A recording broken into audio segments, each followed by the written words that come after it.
Hi, I'm Thea. This is Theology and the Imaginative Arts. So this is a rant. This is a rant about what I'm just going to call the dumbest book I've ever read. And when I say stupid, I mean morally stupid. This is the most morally inane book that I can recall reading. This book is by Os Guinness. I forget the name of it at the moment. I will edit that in or put it in here. But anyway, the purpose of this book was, I think, to convince people that religion is important. I believe that he was trying to talk to, like, quote, cultural elites. He wanted to convince people that religion is important to Western civilization. In the process of trying to do this, this man literally calls people like evil Marxists and cultural Marxists and tells them that they are destroying Western civilization. Yeah, great tactics, bro. That will definitely convince people to accept how important and crucial religion is to Western civilization. He basically says, all you guys have is your dumb woke feelings and whining and bitching and moaning about all the atrocities that Western Christendom, white Western Christendom, have committed. But, ooh, it's the radical left that's the enemy. They are terrible and bad. They are destroying America by stoking hate and division. Okay, this is editor Saritha here. I just had to interrupt with this quote from page 30 of the introduction to this book, and I am reading the book on Kindle, so pages may vary. So, Homeboy has the audacity to say that cultural Marxists and critical race theorists are gaslighting America because they tell the truth about the use of American imperial power and the reality of structural racism and white supremacy in the United States. And this man, he doesn't specifically name those things, but that's what he's talking about it. And this man thinks that that is gaslighting. Gaslighting, you probably know, but it's a form of manipulation that specifically involves the denial of, like, bare facts, obvious reality, in order to undercut someone else's perception of that reality. Which is like, how? They told you you were bad. That's what you're mad about. Or that's how you see it, because you identify with these people. You identify with Western civilization and white supremacy, so you don't want it to be bad. It's really that simple. But as just a blatant reversal, a good example of gaslighting would be, for instance, if a group of people tried to make another group of people who have been systemically discriminated against for centuries truly insane by saying things like racism isn't real, and Americans who can't erase the moral seriousness of genocide and slavery from their minds are the real villains, not the genocidal lunatics and the people who actually did the enslaving. That's gaslighting. What these people try to do is gaslighting. Somebody pointing out stuff in the world that you don't want to deal with is not gaslighting. And so Os Guinness is like an advanced version of the same white people who think that they have the right to comfort, right? They think that they shouldn't have to feel bad, as if that's under someone else's control anyway. But they shouldn't have to feel bad about stuff that happens in the past. A lot of people feel that way. They want people to shut up about it. But these people like Os Guinness take it further. Not only do they have the right to not feel bad about being white, they're the victims, and the people who make them feel bad are villains who are causing a conflict like the Civil War. And of course, the Civil War was fought because some people enslaved other people and wouldn't let it go. So complaining about that 100 years later is like the Civil War. These people are unserious. This is a white man who doesn't like it when people of color talk shit about the actual evil stuff that white people have done in the past.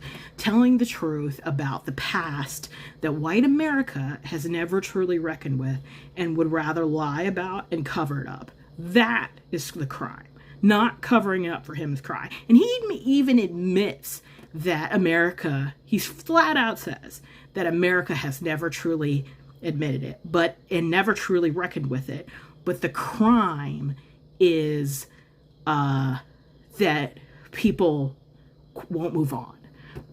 The crime is teaching people that their heritage and their identity is more than the scraps that white supremacy would leave for them. That's a crime. How? How is it a crime? He says it stokes anger and hate and all these terrible things.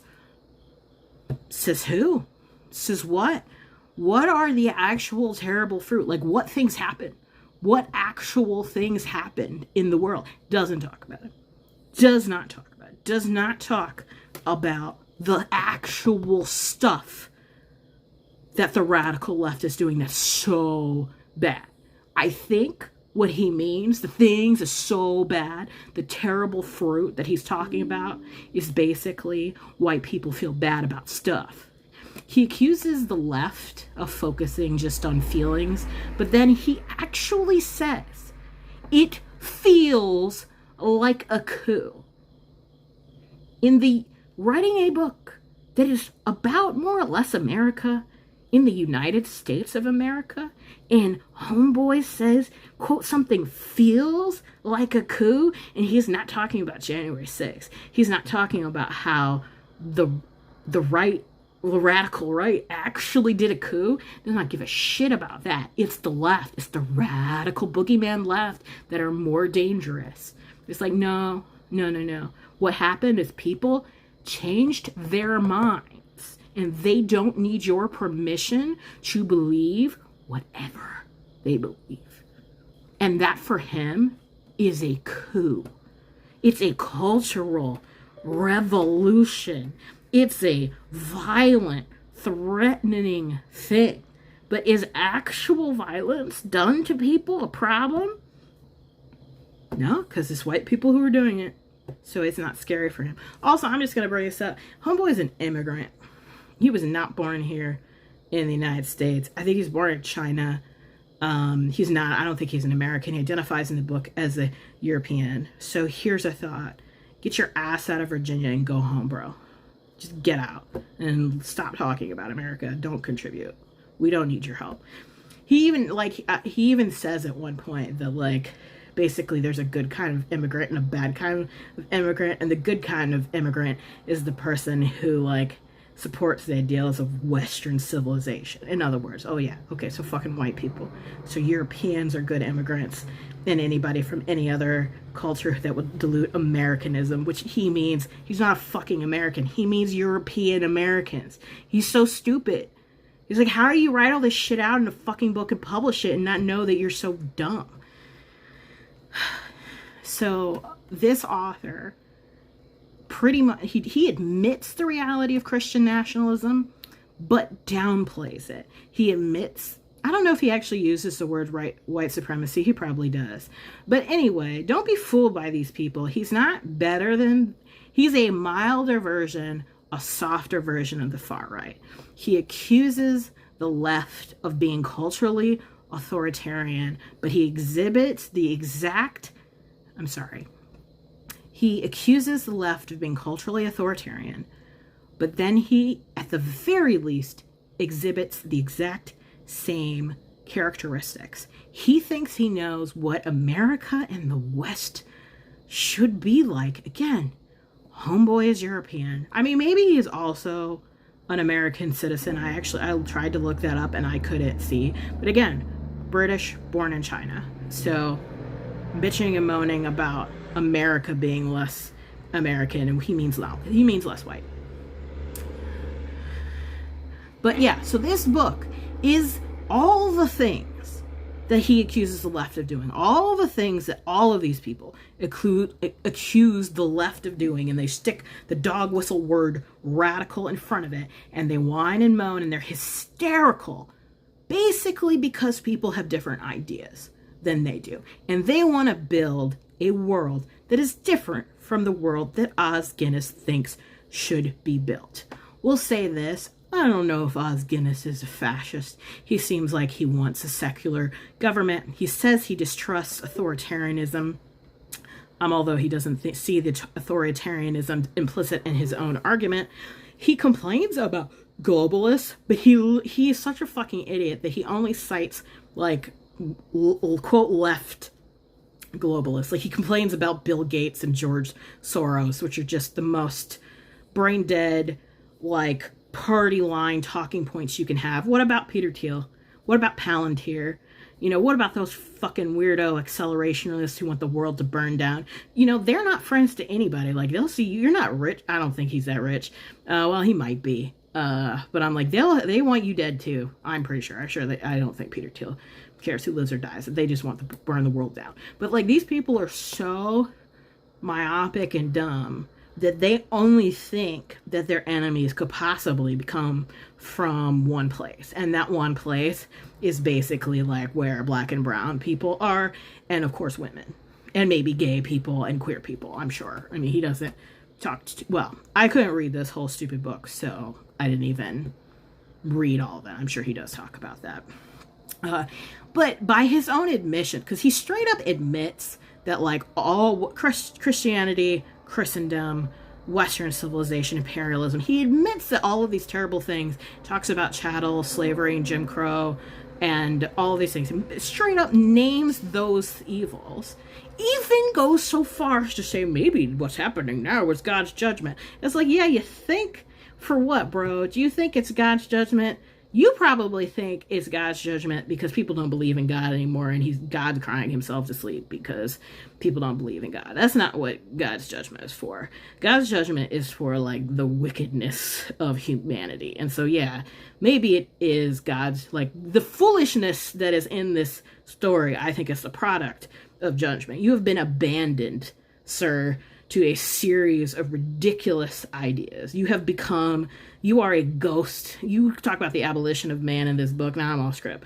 You talk about the abolition of man in this book, but did you read The Great Divorce? Did you read like becoming a ghost of a human being because you have been so like captured and transformed by your sin that you are the mere remnant of a thinking, feeling, hoping real person? Because I think that's what's happening to you right before your eyes. Because I don't think a real person writes shit like this. This is the end of what personhood looks like.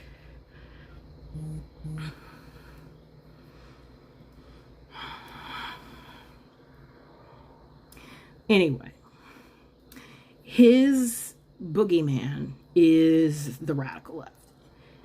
Although I'm still unclear what is the heinous shit that they apparently did. I think this book is ridiculous and borderline intellectually unserious. I'm probably being kind when I say borderline intellectually unserious. At best, this author has forgotten that someone not in his narrow, paranoid echo chamber might read this book. He tells grand tales of ideas having far-reaching consequences without making a serious attempt to back up anything he says with evidence or examples. He doesn't even he starts his bullshit with a radical left. I'm like, who are they?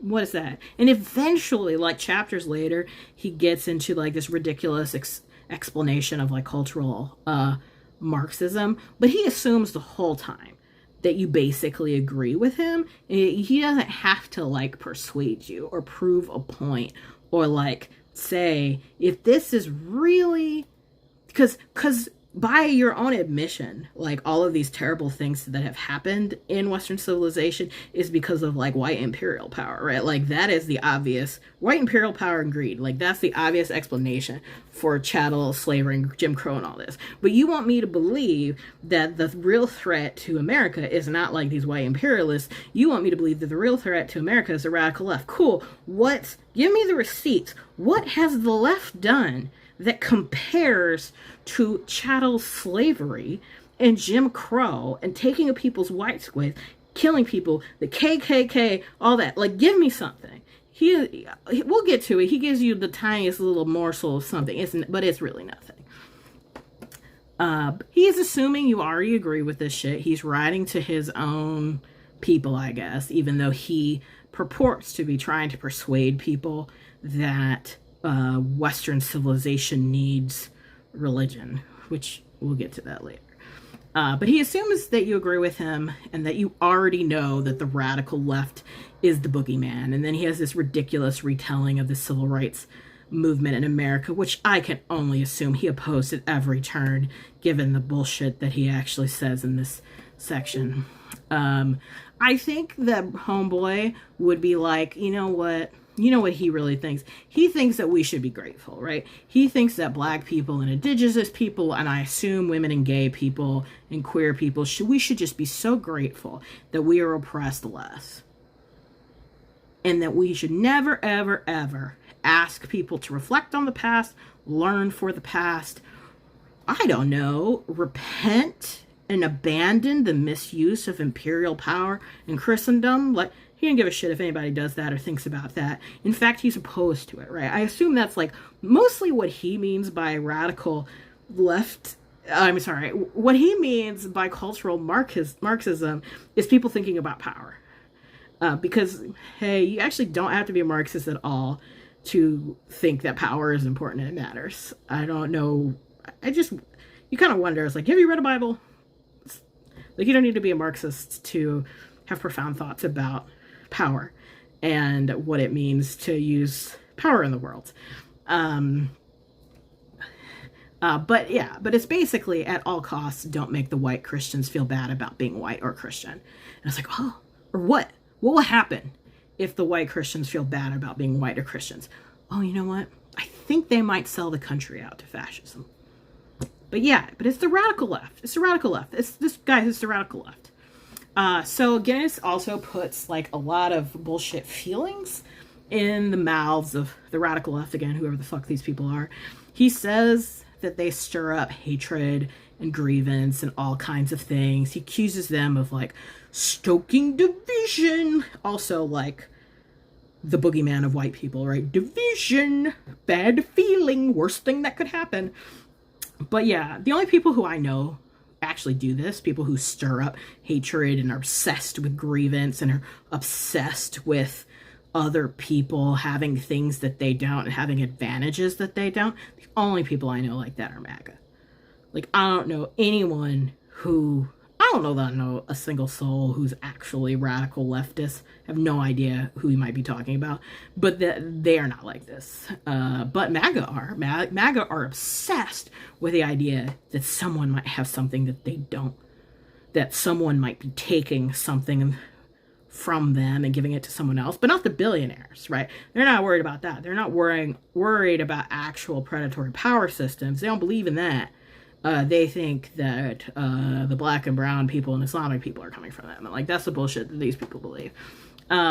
So everything I can see that Guinness thinks is evil and that he complains about are basically like initiatives that help historically disenfranchised groups. So he talks about critical race theory and other, just straight dog whistle bullshit from the right. People who were just scared of the ghosts of, I say the ghosts of white supremacy, but it's alive and well. The ghosts of the Confederacy? I don't know.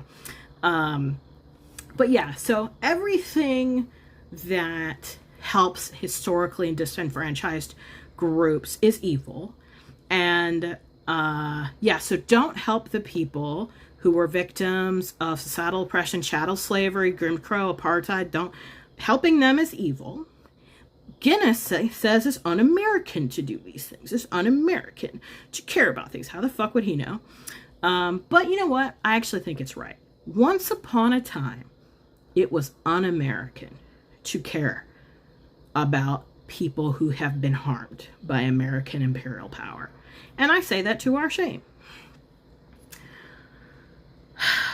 So I've accused and will keep on accusing MAGA evangelicals of not knowing the difference between America and Christianity, and America and the church. They've confused these two things. Some fucking how.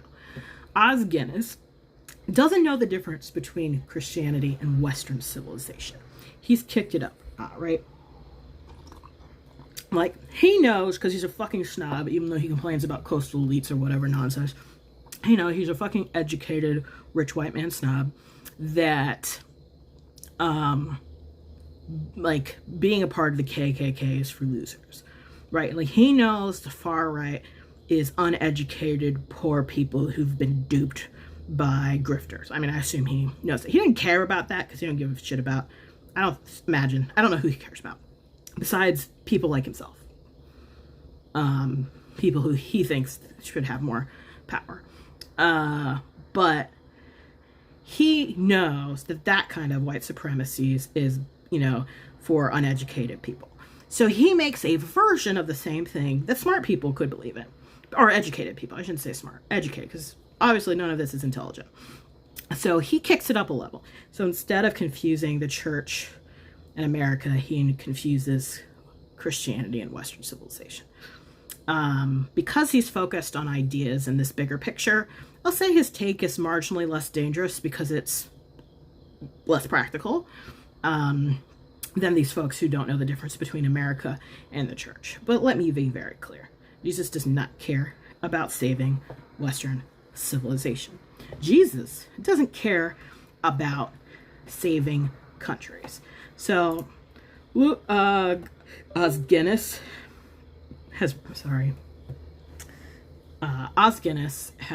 read enough C.S. Lewis, these quotes from The Abolition of Man in this book. I'm going to remind you, Oz, that Lewis also wrote this little essay called The Weight of Glory, and in it he reminded people that human beings last forever. Countries and civilization don't. Human beings are made in the image of God. We live in a society of possible gods and goddesses. It is your neighbor that is the holiest. It is your neighbor and your enemy that are the holiest people you will ever encounter. That should you see them in the future, in their future glorified state, you might be strongly tempted to worship him. That is what Lewis says about what a human being is. He ain't got nothing for civilizations. So you remember that.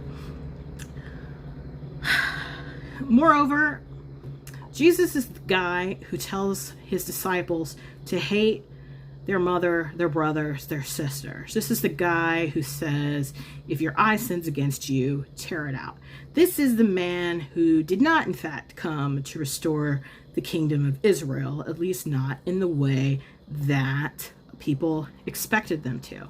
And why do I quote those specific examples?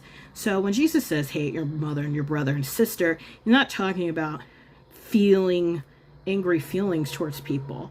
He's really talking about, like, having nothing to do with them, like, or letting them go if you have to. And really, I feel like there are a lot of people right now, like, you should know why.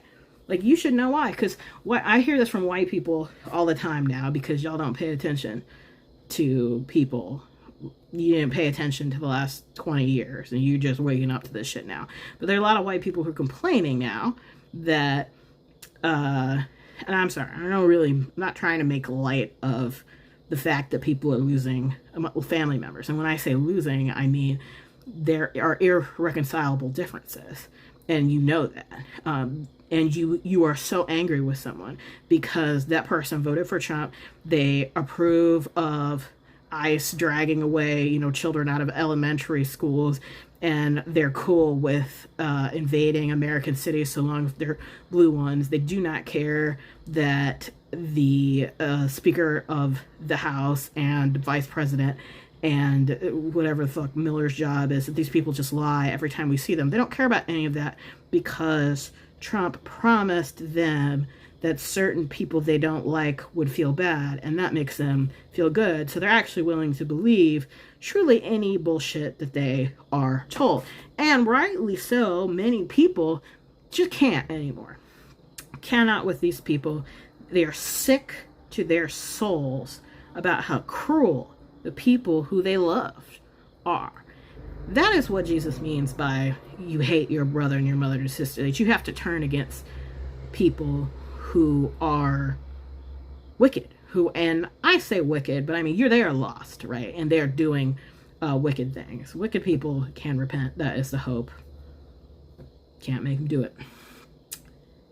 Anyway, my point is that Jesus does not care about the stuff we come into this world with. Like, you want to love your family.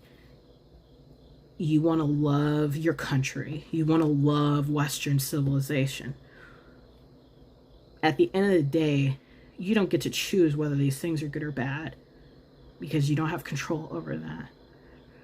And Jesus knows exactly how good or how bad all of these things are. So yeah, Jesus doesn't give a shit about Western civilization.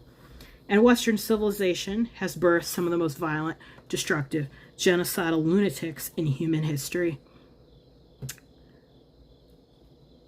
So, yeah, Jesus' only interest in Western civilization is that some of his brothers and sisters happen to live here.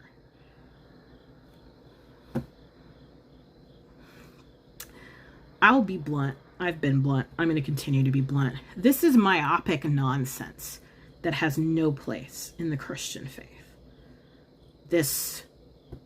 We need to give a shit about Western civilization or America.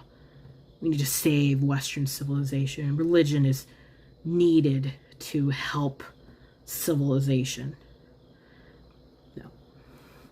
This is myopic nonsense that has no place in the Christian faith.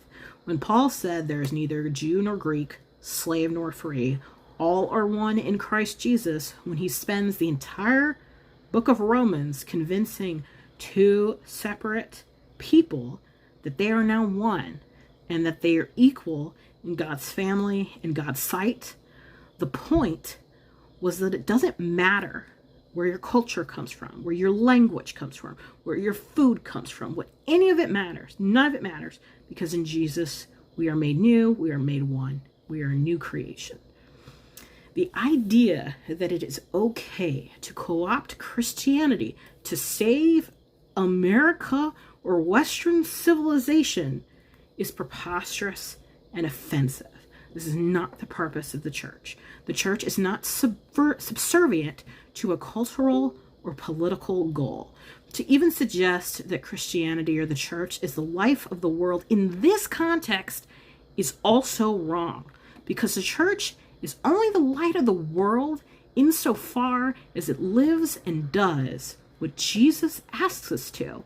And Jesus said, love your neighbor, love your enemy, serve them, no matter what. The church does not care about national borders, about who is a better immigrant than another, or another Western one, to keep the white people purity. No one does not care. The church lives to subvert the values of any civilization or nation that fails to love those made in the image of God. That is every single one of them. Os Guinness is an idolater, just as these other white Christian nationalists are idolaters. They think that their love of white European culture or Western civilization or American values or family values or capitalism or freedom or whatever it is will save them from judgment on Judgment Day. But all that they will hear from Jesus is, do you love me? Feed my sheep. That's it. It's the whole mission. That is the whole calling and gospel in a nutshell. You love Jesus, you feed the sheep, and everything else be damned. Because everything else, at the end of the day, is damnable. All that is not faith is sin. Every power and principality that raises its head against Jesus will be thrown down and eventually subsumed into a kingdom for the least of these, for the powerless and despised people of the earth. And for those of you who do not know what power and principalities means, it basically means the wicked power structures of the world that pervert justice and the blessing is just meant to be shared by all. But Oz, you can stop worrying about the Marxists and the radical left. You can stop worrying about Western civilization and how fucking terrible white people are. You can stop trying to control everyone and stop being sad that no one agrees with you or thinks the way you think they should. Because none of that shit matters. You're called to love your neighbor and your enemies. No excuses, no negotiations. That is the way of the cross. That means that you sacrifice Western civilization on the altar of buying a loaf of bread for the child in need, for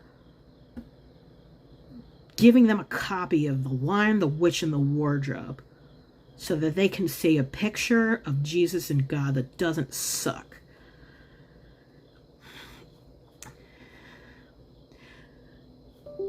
It's not that complicated.